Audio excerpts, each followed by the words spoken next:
If you grow fruit trees at all, it's almost inevitably that sooner or later you're going to have to spray against something. You always get problems because there are things that seem to like fresh fruit almost as much as I do. Now, the most important spray for me is the winter wash, the tar oil or the petroleum wash that you put on to clean up the trees, to get rid of the algae, to kill overwintering insect eggs, to kill some of the overwintering fungus spores. In other words, you're going to start the tree off absolutely clear of pests and diseases, you hope, in spring. But that must go on. The winter washes must go on when the tree is completely dormant. Don't ever put them on after, say, the middle of February. And then you get to this stage, and if you've forgotten the winter wash, or if the weather's been so bad that you haven't been able to do it, you can put on a spray now, just as the buds are bursting like that, that will help with the control of things like apple scab, and you'll catch some of the aphis in particular just hatching out as the weather gets warmer. And then if you've had a lot of trouble with things, for example, like apple sawfly, or if you think you're going to have a bad attack of scab or mildew, then you can put another spray on it, 80% petal fall. Don't do it before that, because if you're putting an insecticide in, you could kill the pollinating insect. So wait until 80% of the petals have fallen, till your fruit has been pollinated, and then you put on the last spray. Get in underneath the leaf clusters like that, so that you make sure that every part of the tree that could hold any spores or pests or diseases, you're covering.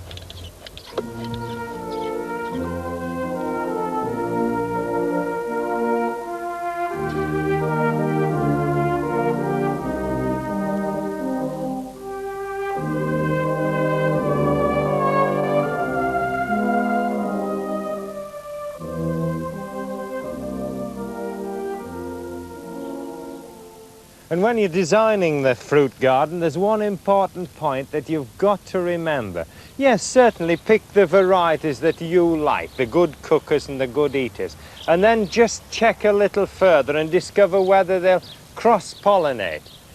So often people say, I'll have that one and that one and that one, and they don't check whether the pollen will cross on to the other varieties, whether they flower at the same time. Those are the two important points. The trees must be in full bloom at the same time, and the pollen from that one must be capable of growing on the other one, because pollen grains grow when they're transferred.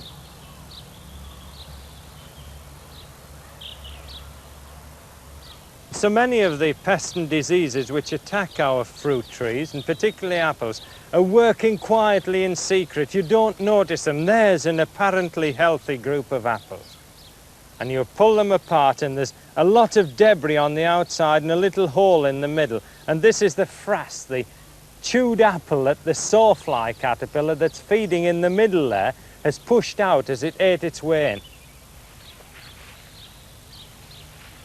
That's the rubbish that it's dug out.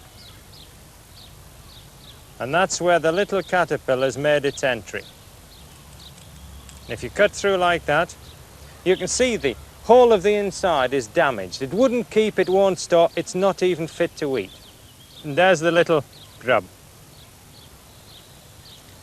A little fat, juicy grub, safe inside the apple, eating what should have gone into store to be brought out when you felt like an apple during the winter. It doesn't look very content at being exposed. It's a real caterpillar streaker, that one.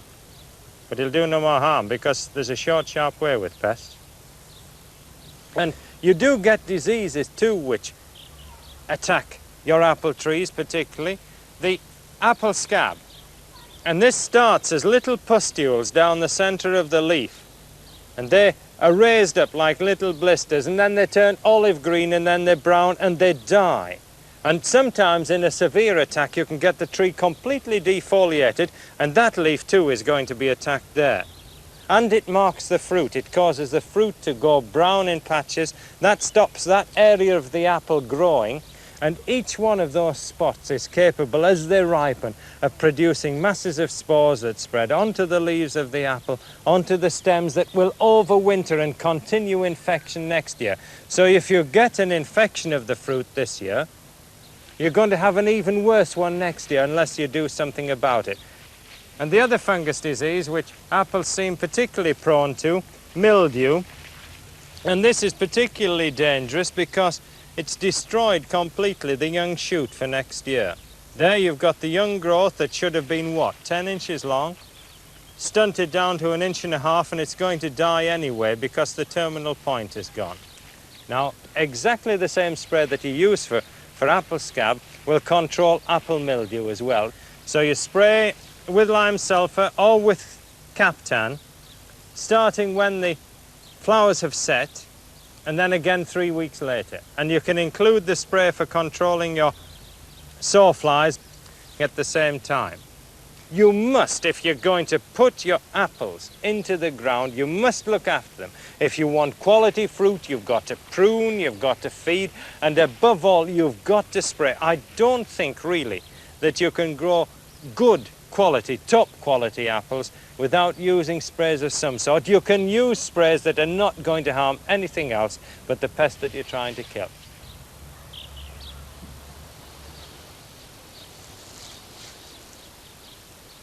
And you don't have to grow your apples and pears as bush trees. You can grow them on wires as cordons, and these have many advantages. If you've got a small garden, then you want the maximum amount of fruit production from the minimum amount of space. And for me, cordon apples are the ideal answer. You can grow them as a hedge, and they've got the advantage that you don't have to clip it as often as you have an ordinary hedge, with the added bonus of you picking fruit in the autumn. And you can plant them as close together as 18 inches apart, so that instead of having room for just one bush tree, just one variety, you've got room for a dozen different varieties if you want them. And when they're planted close together like that, you're almost assured of perfect cross-pollination. Plant them at a slight angle, don't plant them vertically, and then they're much easier to manage. And then as they grow, as they get taller, you can increase the angle, pull the tree down, so that you can reach them without step ladders. You need strong support, a good powerful post, 3 plastic covered wires to tie the trees onto. And by using plastic covered wires, you make certain there's no scorching under hot sunlight. Now, because cordon trees are trained forms, they're expensive because the nurseryman has to spend more time looking after them. But by taking care, you can keep them in crop for 25 years or more. You can get other shapes like this fan-trained pear, which is ideal for growing on a south-facing wall. And it's the rootstock, this part here, that governs how big, how vigorous your tree is going to be. In this case, it's rootstock quinsay, which is a fairly vigorous tree, which is useful on a light, poor soil. If you want a slightly smaller tree on a good soil, then you use quinsay. And that's where the two have been joined together. It is important that that should be a set level above ground. And then, when you buy the tree, it's already set. The framework pattern is already set in its entirety. The branches are spaced out so that each one of the fruit gets its fair share of light, of air. The air can circulate through it. The incidence of disease is much less. And then from that framework, you get these fruiting spurs coming out. And all your pruning and all your training is aimed at producing a lot of these short spurs from the old wood. And then the young growth at the end that produce the pears. And you need a strong union because pear wood is brittle, which means that the strength of the spur is important, because if you get away to fruit on that, it'll break. And how do you tell whether a pear is ripe? You wander along the tree and you try one, because not unlike apples, they don't all more or less ripen together. They'll ripen possibly over a period of 3 weeks. And you cup it in the palm of your hand like that. And very gently you lift it. And that one isn't there. It's not ripe. It must part easily from the stem. So you go along to the next one, with the red flush of enthusiasm on its cheeks. And just lift it gently. It parts very easily from the spur with a satisfying little snap. Store them individually. Don't ever jumble them up in a box together. Get trays and stand them in it, or wrap them separately in oiled paper.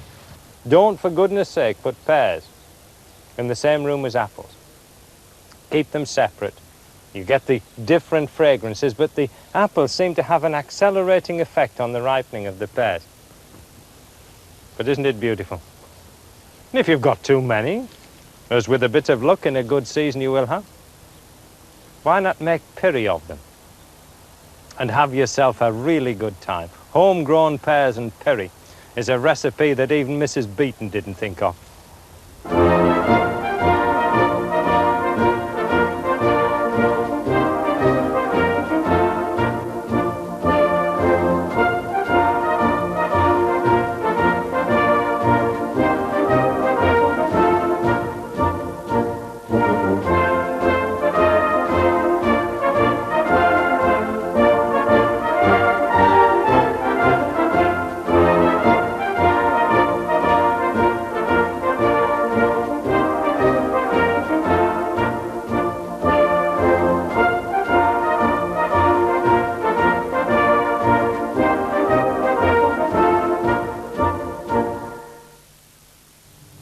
Next week, currants and gooseberries are the pickings from Mr. Smith's fruit garden, at the same time 1.25.